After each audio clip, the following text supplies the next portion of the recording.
నేతలు ఆఫ్రికాలో శిక్షణ తీసుకుని రాష్ట్రంలో కల్తీ మద్యం తయారు చేస్తున్నారని ఆరోపించిన పేర్ని నానికి మంత్రి కొల్లు రవీంద్ర కౌంటర్ ఇచ్చారు.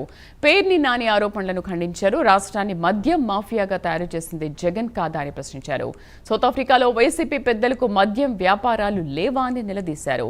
తంబళ్లపల్లి కల్తీ మద్యం వెనుక ఉన్న మూలాలు అన్నింటినీ కూడా బయటకు తీస్తున్నామని, ఎంతటి వాళ్లున్నా విడిచిపెట్టమని కొల్లు రవీంద్ర హెచ్చరించారు. ప్రతి నెల జరిగే అమ్మకాలని ఎప్పటికప్పుడు చెక్ చేసుకుంటూ ఉంటారు. ఎక్కడన్నా ఎలాంటి పరిస్థితులు ఉన్నాయనేది ఎప్పటికప్పుడు నివేదికలు తెప్పించుకుంటూ ఉంటారు. దానిలో భాగంగానే అక్కడ ఒక కల్తీ మధ్య విధానం జరుగుతుందనేది ఐడెంటిఫై చేయటం జరిగింది. చేసి రైడ్ చేసాం. అందుట్లో ఎంతటి వాళ్ళు ఉన్నా సరే సమస్య లేదని చెప్పి ముఖ్యమంత్రి గారు క్లియర్గా డైరెక్షన్ ఇచ్చారు.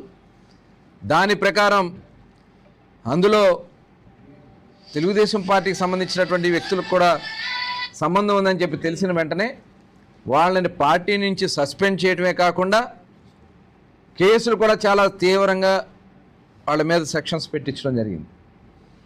అదే కాకుండా ఎక్కడ ఎలాంటివి జరిగినా, ఎందుకంటే మేము చాలా స్ట్రిక్ట్గా ఉన్నాం. ఇవాళ గత ప్రభుత్వంలో చేసినటువంటి విధానాల వల్ల ప్రజలు నష్టపోయారు. ఇలాంటి అక్రమాలు చేస్తే సహించేది లేదని చెప్పి మొట్టమొదటి నుంచి మేము చెప్తాను.